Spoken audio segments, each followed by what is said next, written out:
E aí, meu amigo e minha amiga do universo físico, aqui é o Lucas do Universo Discreto para mais um vídeo. E se você acompanha esse canal aqui já há algum tempo, você sabe que os programas de computador que você usa, eles são escritos em diferentes linguagens de programação.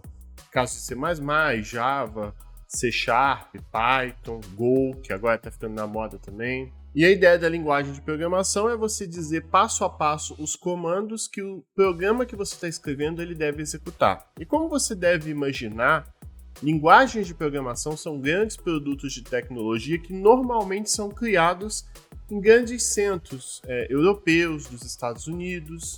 Né? Se você for olhar a história de cada uma delas, você vai ver que normalmente essas linguagens mais populares são criadas nesses locais. Não que o mundo inteiro não crie linguagens de programação, criam na Ásia, até mesmo na América do Sul, na África. A questão é que normalmente as linguagens que vêm fora desses grandes centros, elas não se popularizam tanto, elas não são difundidas mundialmente. Por isso eu te pergunto, será que grandes empresas usariam uma linguagem de programação criada no Brasil? Será que uma linguagem de programação criada no Brasil seria difundida mundialmente? Ah, é claro que não. Achou errado, otário? Pois é, existe uma linguagem de programação muito popular usada por muitas grandes empresas que foi criada no Brasil. Ela se chama Lua e vamos falar um pouco sobre ela nesse vídeo. A Lua é uma linguagem de programação criada em 1993 na PUC-Rio por professores do TechGraph, que é o laboratório de computação gráfica, que já prestou grandes serviços para a Petrobras, enfim, grandes empresas nacionais. Só que hoje a linguagem Lua é mantida por outro laboratório também da PUC-Rio que se chama LabLua. Talvez você diga, essa linguagem de programação nunca ouvi falar, ela não importa, você só está falando ela porque é do Brasil, você vai puxar a sardinha do que é brasileiro. Mas não é bem o caso. A Lua é usada pela Adobe, por exemplo. A Adobe tem o Adobe Photoshop Lightroom, que seria uma versão, um software mais voltado para fotografia, e ele usa a linguagem Lua. Você tem o próprio middleware da TV digital, que é o Ginga, que de repente eu posso fazer um vídeo até sobre ele, que também é uma tecnologia nacional, que é a base para a TV digital que a gente tem hoje, e boa parte dele também é feita em Lua. Sem falar grandes jogos muito famosos como World of Warcraft, o Roblox, que é uma plataforma assim, de jogos que também é bem popular, The Sims, Angry Birds, todos esses jogos usam Lua. E pela pesquisa que eu fiz aqui, a primeira linguagem de programação que não veio dos Estados Unidos ou Europa e que se popularizou assim absurdamente foi a linguagem Lua, ainda na década de 90. Mas talvez você esteja se perguntando por que existe a Lua? Aliás, por que existem tantas linguagens de programação? Será que não poderia existir só C++, por exemplo, ou só Python e acabou? Todo mundo aprenderia a mesma linguagem de programação? Todo mundo usaria a mesma linguagem de programação? Parece maravilhoso, certo? Vamos fazer isso? Por que a gente não faz isso? Pelo mesmo motivo que o martelo é usado para bater prego ou o serrote é usado para serrar coisas. Linguagens de programação são ferramentas, cada uma mais especializada para resolver um tipo de problema, criar um determinado tipo de software. Por exemplo, a gente pode criar uma linguagem de programação mais voltada para a web, para sites, que é o caso, por exemplo, de PHP, o próprio JavaScript. A gente pode criar linguagens mais estáveis, mais seguras para grandes sistemas realmente robustos, por exemplo, para bancos, que é o caso que COBOL sempre ajudou muito, o próprio Java também é bom para isso. Será que qualquer linguagem de programação que a gente cria, a gente pode usar para controlar a temperatura de usina nuclear? Porque se der uma divisão por zero ali no meio, explode o mundo. Tá, não explode o mundo, mas realmente daria um problema muito, muito grande. E isso que é o interessante, porque Lua também foi criada pensando em resolver um problema específico. Para entender um exemplo em que Lua funciona muito, muito bem, vamos pensar no próprio World of Warcraft mesmo, que eu não sei se você conhece, mas ele é um jogo online muito famoso, um RPG que você explora, e tem mapas, e tem bichos para você matar, interagir com outros jogadores. É um jogo que, por ser desenvolvido há muitos anos, ele já tem um código bastante grande, né? Já tem muita coisa, muito conteúdo. Pensa que cada vez que você modifica um programa como esse, você tem que fazer o processo de compilação, que é gerar o código de máquina que vai efetivamente executar o jogo, né? Então, quando você faz alguma modificação e roda, entre aspas, você está compilando. E quando você tem uma base de código realmente gigantesca, esse processo pode levar horas. Só que assim, tem coisas num jogo que você muda pouco e tem coisas que você muda muito. Como assim? Você pode imaginar que num jogo como World of Warcraft, você não vai ficar mudando a física dele a cada atualização. Você não vai ficar fazendo mudanças brutais em como renderiza os gráficos a cada atualização. Mas um tipo de mudança que você pode fazer muito é, por exemplo, modificar menus, mudar talvez textos de menus, mudar telas ligadas a diálogo, enfim, coisas ligadas à interface que o usuário interage. Essas coisas sim mudam bastante a cada atualização. E aí já pensou, você muda uma corzinha de um menu, você muda uma corzinha do balão de diálogo, não sei, e aí você compila tudo de novo, inclusive física, inclusive gráficos, inclusive a parte de redes, porque a parte de redes de um jogo como World of Warcraft ela é bem complexa. Existe até uma piada recorrente no mundo da programação que o programador gosta muito de café. E aí quando você tem processos que haja tempo que o programador vai ficar na sala de café esperando todo aquele código compilar, né? É por isso que em projetos de jogo como esse você costuma trabalhar com dois tipos de linguagem. Uma linguagem que é mais voltada para o núcleo, para a parte mais dura, bruta do jogo, que por exemplo usa C++, especialmente para física, gráficos, som, redes, todo esse negócio.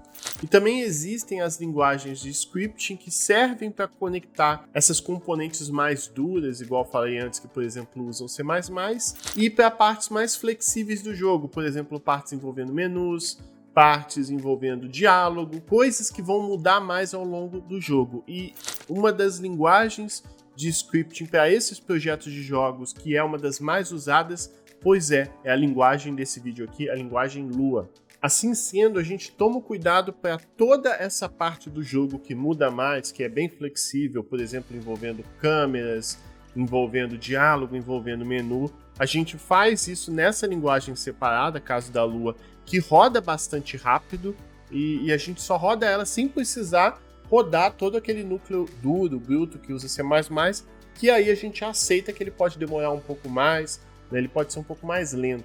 E Lua realmente é muito leve, boa para esse tipo de coisa. Ela é bastante simples e otimizada para isso. Por exemplo, eu peguei aqui um pedaço de uma palestra do Roberto Ierusalinski. Realmente é difícil pronunciar o nome dele, Roberto Ierusalinski. Enfim, ele tem uma palestra que ele fala que o manual oficial da linguagem Lua, ela consta de 103 páginas, ou seja, você tem um livro de 103 páginas que documenta tudo que a linguagem tem, o que mostra como ela é bastante simples de aprender, bastante rápida e otimizada, e é até uma forma de demonstrar que a linguagem é leve. Se tem um manual pequenininho, isso já é uma maneira de você medir que ela é bem leve. Se comparado a um manual de Java ou C++ que passa das 1000 páginas, 1500 páginas, você tem um bom critério, você tem um critério de comparação bem interessante aí. Talvez um exemplo bem interessante de adoção da linguagem Lua, ainda na década de 90, é pelo jogo Grim Fandango, que foi um jogo bem popular de Adventure, foi o primeiro grande exemplo de adoção da linguagem Lua. É um jogo que foi criado pela LucasArts. Um dos seus programadores principais disse que nesse jogo a linguagem que foi mais usada, foi usada em grandiosíssima parte do projeto, foi a Lua. Como o jogo tem bastante diálogo, interação entre personagens e mudanças de câmera, todo esse processo ele é controlado pela Lua, enquanto toda essa parte do núcleo mais duro de gráficos e tal é feito por outra linguagem, talvez C++. Uma coisa interessante que o próprio programador fala é que sempre que ele queria testar uma câmera, alguma coisa do jogo, ele já testava imediatamente, fazia a mudança no Lua e imediatamente na tela ele já via aquele resultado para poder comparar, poder avaliar. Então foi um ganho assim para o andamento do projeto muito absurdo, e das opções que você tinha no mercado naquela época, a Lua é a que melhor atendia o pessoal. E isso é interessante, ainda mais se você considerar que a própria LucasArts já tinha uma linguagem própria para esse tipo de coisa, que se chama Scam, mas eles perceberam que Lua atendia melhor a própria equipe. Mas essa linguagem é só pra joguinho, Lucas? Não, inclusive ela nem foi pensada exatamente para jogos, mas foi nesse mercado que ela se popularizou. Mas Lua é muito usado em vários outros segmentos. Por exemplo, sistemas embarcados. Por exemplo, alguma coisa que vai controlar uma TV. Caso de TV Samsung, por exemplo, usa bastante Lua. O próprio middleware Ginga, que eu mencionei, ele também usa bastante Lua. Roteadores da Cisco, painéis de carro, por exemplo, da Volvo, calculadoras, impressoras. É para controlar esse tipo de sistema que é voltado para alguma coisa muito específica, não é algo de propósito geral. Lua também atende bem esse segmento. Essa, inclusive, é outra vantagem de Lua, pois como a linguagem Lua foi criada em C, um C padrão, que a gente chama de ANSI C, consequentemente, ela é muito portável, ou seja, boa parte das arquiteturas computacionais que temos, elas conseguem rodar a Lua sem problema algum. Nesse aspecto, lembra um pouco a portabilidade do Java, ainda que não use máquina virtual, né? É basicamente uma implementação de C. Mas assim, por que Lua surgiu? Porque, como conversamos, ela não foi exatamente pensada para jogos, mas ela foi pensada para projetos da Petrobras.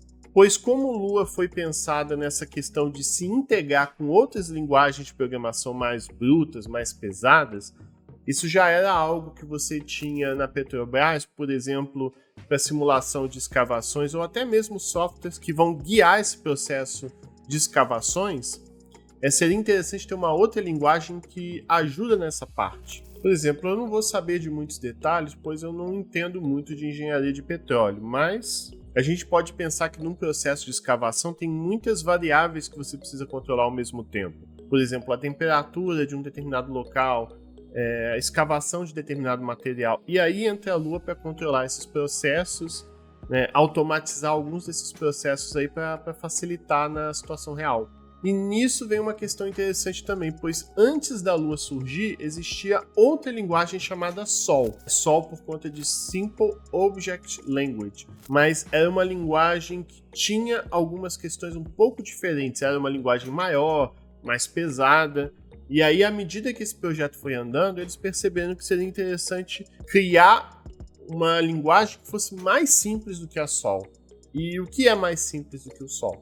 A Lua. Né? Foi daí que veio esse nome. Nesse vídeo eu não vou entrar em detalhes mais técnicos sobre a linguagem Lua, mas eu te convido a visitar o site lua.org. Lá você vai achar boa parte dos detalhes que você precisa sobre essa linguagem para aprender, para começar, para ver se ela pode ser útil num projeto seu. E basicamente é isso. A ideia desse vídeo era fazer uma apresentação geral do que é a linguagem Lua para você conhecer. Não deixe de curtir, compartilhar, se inscrever no canal, que ajuda muito. Tem também o nosso Pix, que é o universoscretopix@gmail.com. Quando você contribui no Pix, você ajuda a fazer vídeos como esse daqui. E é isso, valeu e muito obrigado!